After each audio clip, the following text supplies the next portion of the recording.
Hello, my name is Nancy Sifford Alana, and I am an author. It is my pleasure to tell you about my book, The Lost Treasure of Lincoln County. Lincoln County is in North Carolina, and I am a Texas girl. I was born and raised in Texas, and so you may wonder why in the world I would write a book that takes place in North Carolina. As a child, I had a couple of questions that kept going through my mind. And those questions were, where did my ancestors come from? And when did they come to America? As a student, when we would study about the American Revolution, I wondered, did I have ancestors who participated in the American Revolution?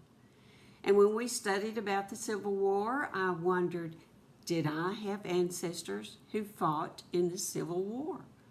So those questions just kept going through my mind. So as an adult, I began doing some research. My research wasn't done on a computer. My research was done in a library with lots and lots of books. And I read through these books and I found all kinds of information. And I found some very interesting stories, and I was actually connected to some people who could help me further with my information. So what I would like to present to you is The Lost Treasure of Lincoln County. This is a historical fiction, and that means that the storyline is fiction. Most of my characters are fictional. That means as the author, I got to create them. I got to name them, and I got to give them their personalities, carry on their words. But you know what? Some of my characters are actually based on real people. So as we go through this book, you're going to find out some things that are actually true about American history. But I hope that you will enjoy the story. You're going to find out the setting is in Lincoln County, North Carolina, in the town of Lincolnton. Lincolnton is the town that has the courthouse. And so this takes place in 1958, and it's going to be a story I think that you will enjoy. It's an adventure, and as the title indicates, there is a treasure involved. So let's get started on The Lost Treasure of Lincoln County. If you happen to have my book, pull it out and you can follow along chapter by chapter. If you don't have a book and you're interested in purchasing it, you can find it on Amazon.com. We are going to begin with the prologue. The prologue is the very first chapter, more or less, of the book. It's not chapter 1, but it's before chapter 1. And in the prologue, I, as the author, get to tell you some information to get you ready for the story, give you a little background information, so that is when you hit chapter 1, you're ready to go. So let's get started with the prologue. Buried treasures have long intrigued us. Just the thought of finding something of value that has been hidden away for quite some time can cause the competitive spirit to rise in the young and old alike. This novel is historical in part and fiction in part, and will lead you on an adventure involving two young boys, an older gentleman, and a treasure chest. The fictional characters Jonas and Dale were 10-year-old boys living in Lincolnton, North Carolina in 1958. They were best friends who lived across the street from each other. Together, they could turn an ordinary day into an adventure without really trying. Just exploring in their neighborhood provided them with lizards to chase, trees to climb, creeks to explore, and adventures fit for fun and creating memories.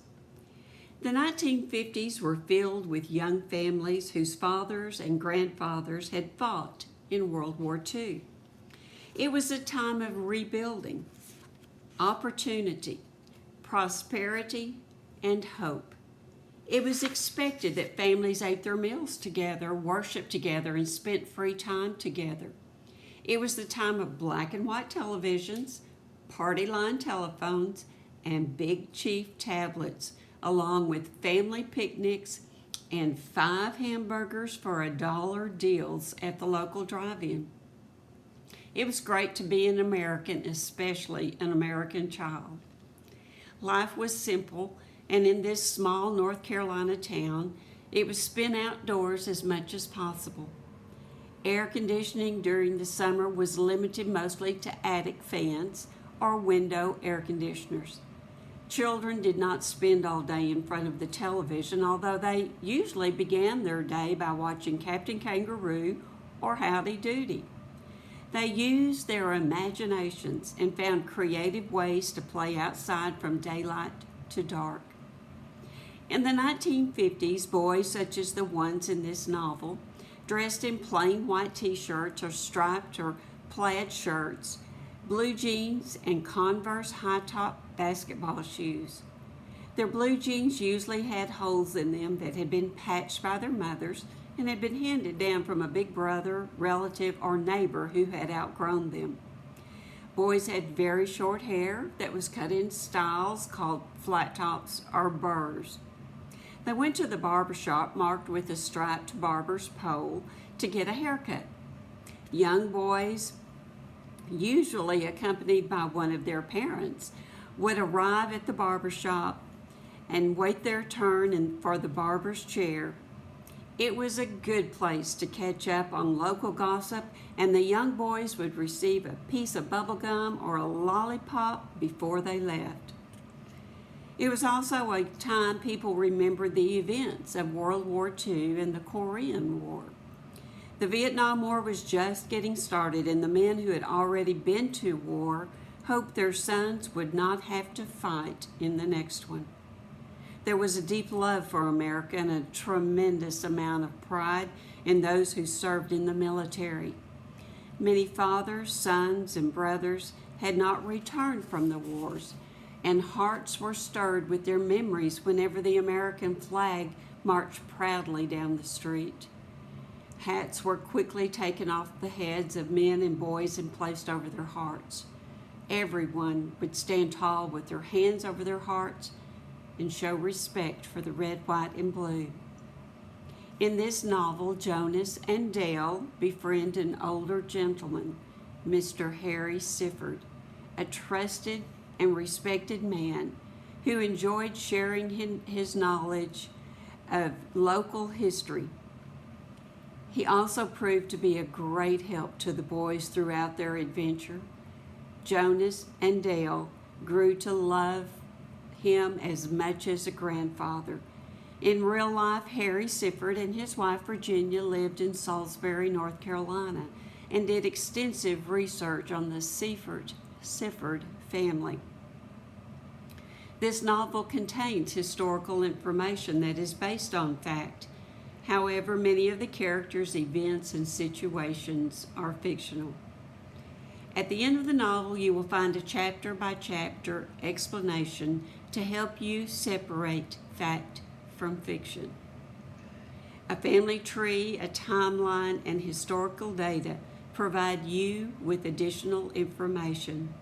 Now it is time to discover some treasures of your own. Chapter 1, Jonas and the American Flag.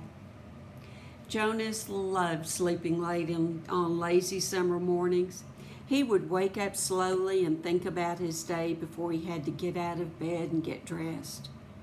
He thought it odd that he had been dreaming about marching in a parade with a band and carrying an American flag. In his dream, he had seen many people standing on the sides of the street waving flags and cheering. He was puzzled about the dream. He had been to several parades in the past, but had never marched in one. He wondered why he had dreamed about it. Jonas rolled out of bed, got dressed, and walked into the kitchen to find his mother. She was standing at the stove with an apron on over her house dress, frying bacon for the family's breakfast. She prepared breakfast every morning for Jonas and his father. "Mom," said Jonas, "do we have a flag?" "Yes, we have an American flag in there." She pointed to the living room. "It's in that container shaped like a triangle on the bookcase. Why?" "Can I look at it after breakfast?" asked Jonas. "I suppose so." "Jonas, it's time that I tell you the story about that flag," said Jonas's mom. At breakfast, his father was eating bacon and eggs, drinking coffee, and looking at the headlines on the newspaper.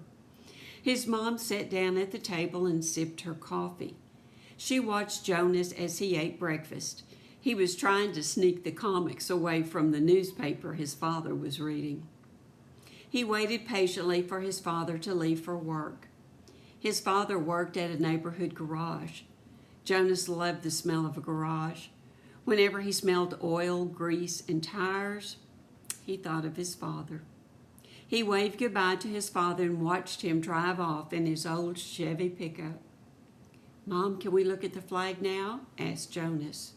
"Sure," said his mother. "Let me get it down off the shelf." The flag had been sitting on the shelf for as long as Jonas could remember. It had just been a part of the room. But he could not remember anyone ever talking about it or looking at it. Jonas wasn't even sure that it was what it was because it was shaped like a triangle. Jonas's mother opened the back of the container and very carefully lifted out the flag. But it didn't really look like a flag. It was folded so that all he could see were the white stars on a blue background. Then Jonas's mother began to unfold the flag. "Wow," was all Jonas could say. He was surprised at its size. It was much larger than he had expected. Jonas watched his mother hold the flag very carefully. He watched her face and could tell that she was thinking about something more than just the flag. "This flag was given to my mother several years ago. I was a couple of years older than you are right now, and I remember going to the church for my father's funeral. The church was full of people who knew my father. He was a brave soldier who was killed by enemy fire. He was fighting in the war because he loved his country and wanted to keep it free. I don't expect you to understand that right now, but one day you will." Jonas's mother looked at him and smiled a faint smile. He could see a few tears in her eyes. Jonas's mother continued, "This flag was draped across the casket that held the body of my father at his funeral. After we left the church, we all went to the cemetery next to the church. After everyone had spoken about what a brave man my father was, the soldiers who were there folded the flag and gave it to my mother. We put it in this flag container to keep it safe because it was very special to us. My mother gave it to me right before you were born. One of these days it will be yours," said his mother as she invited Jonas to sit beside her. They sat there for a few moments on the sofa looking at the flag as it lay across their laps. It was made of cotton, and the white had turned a little yellow, but it was still a beautiful flag. "Let's put it away now so that we don't tear it or get it dirty," said his mother as she stood up. "I'm going to show you how to fold the flag properly." She took one end of the flag and asked Jonas to hold the other end. Very carefully, they folded the flag longwise twice. Then they turned up the end that did not have the stars into a triangle. Jonas's mother showed him how to continue to fold it until they got to the end she was holding with the stars. She took the flag and finished folding it. Once it was in a triangle again, she put it back into the case. She placed the flag case back on the shelf and returned to the kitchen to wash the breakfast dishes. Jonas was proud of his grandfather, and he was glad his mother had told them the story. Chapter 2, Summer Days. The rest of the day, Jonas was free to do whatever he wanted to do. He He usually spent most of his time playing in the neighborhood with his friends. None of them had a lot of toys, but they had great imaginations. They could make just about anything out of a stick. The neighborhood was full of children. All Jonas had to do was walk outside to see his friends on bicycles or skates going up and down the sidewalks and streets. They would play outside all day, and sometimes they would even forget to eat lunch. At night, they knew it was time to go home when the street lights came on or their moms turned on the porch lights.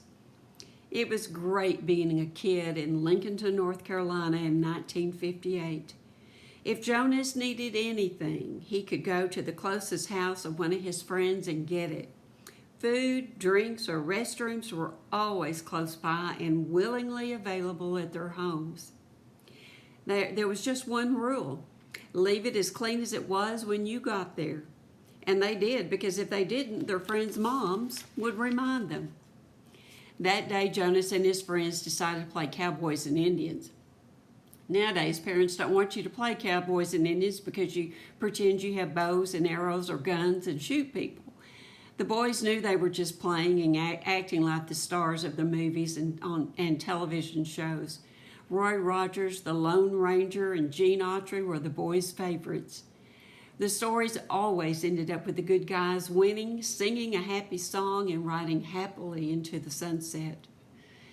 They were their heroes, and the boys wanted to dress like them and pretend they were them.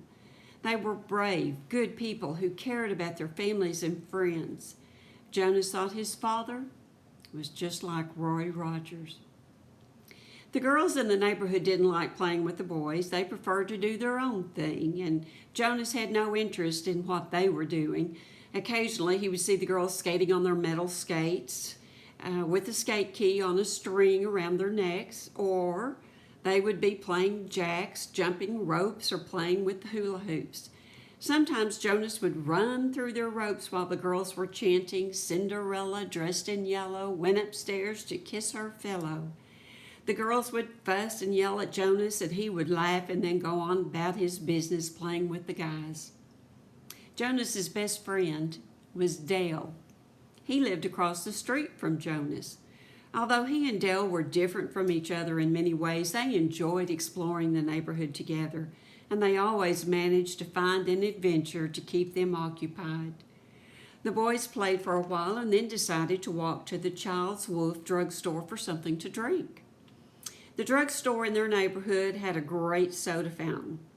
10 cents could buy a tall Coca-Cola or an A&W root beer in a frosty mug. It was quite a treat on a hot summer day.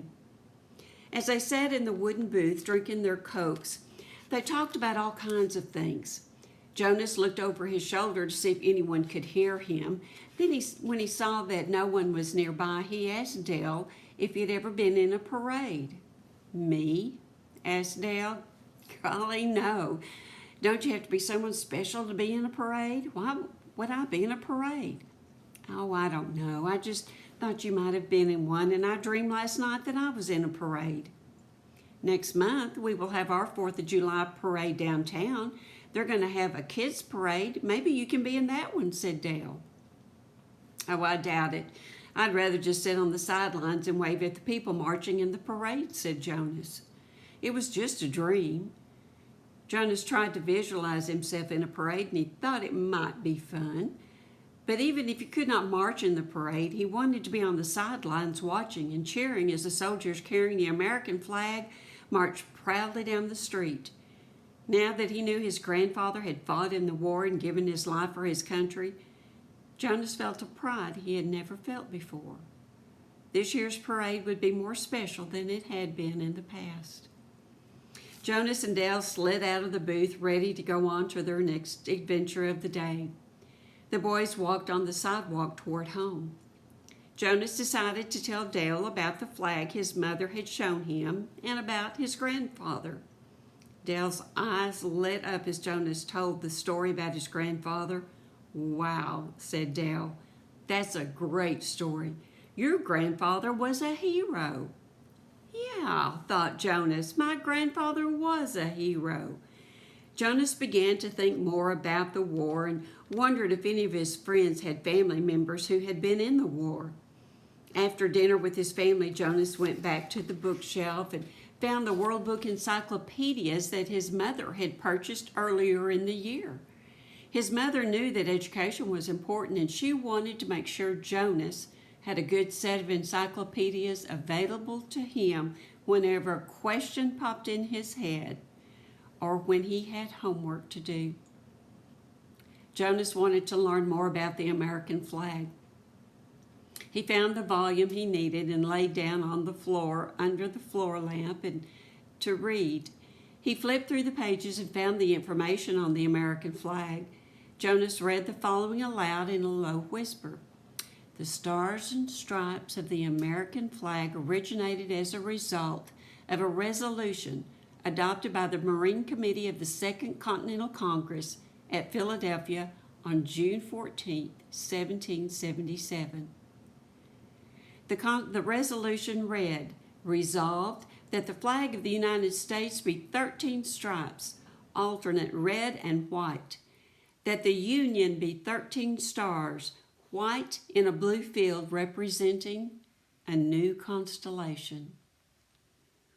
Jonas read that the colors of the flag did not have special meanings when the flag was created in 1777, but the colors of the Great Seal of the United States did.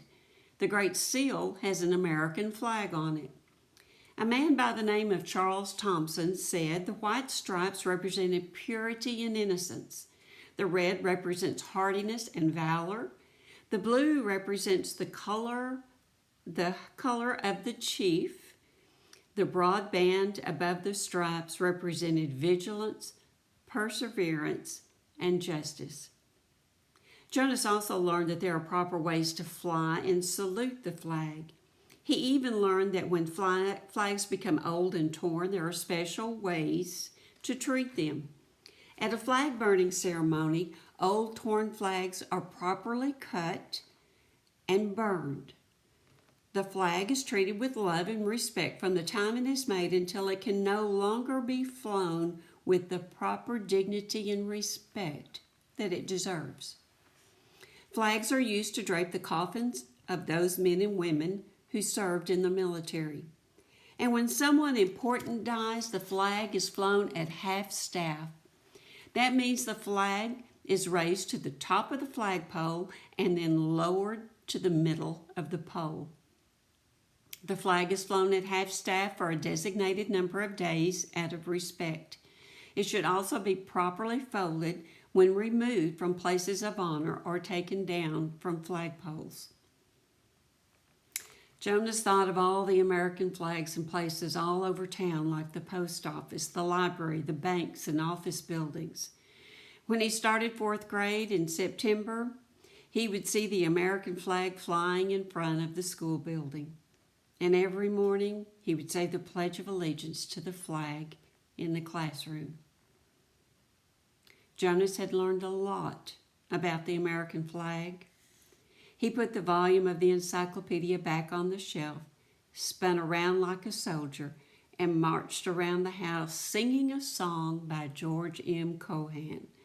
You're a grand old flag, you're a high-flying flag, and forever in peace may you wave. We're going to stop right there. That is at the end of chapter 2, and we will begin chapter 3 on the next part of this video. I hope that you learned something about the American flag. I hope that you learned that the flag, every part of the flag was created with a purpose in mind. I love the fact that the blue field that has the white stars on it represents a new constellation. You know, the constellations that we see up in the sky whenever we go outside, the Big Dipper, the Little Dipper, so many formations of things up in the sky made by the stars. We were forming a new constellation with the forming of our new America, and those stars were to form that new constellation. I love the fact that there are rules of etiquette for flying the flag. You may know of some rules about flying the flag, such as we don't let the flag fall to the ground. We make sure that it's folded properly whenever we put it away. If we fly a flag, we need to make sure that if it's flown at night, that there is a light shining on it at all times. And if you have your flag out in the rain, you go out and you take your flag down and you put it away so it is not out in the bad weather. There are a lot of rules to remember about the flag, but don't you ever forget, boys, if you've got a cap on, that you take that cap off and you put it over your heart. If you're at a baseball game or a football game and the national anthem is played, be sure to take off your cap. Let's show the flag the respect that it deserves. Thank you once again for joining me in this part. We will get started with the next part very soon. Thank you.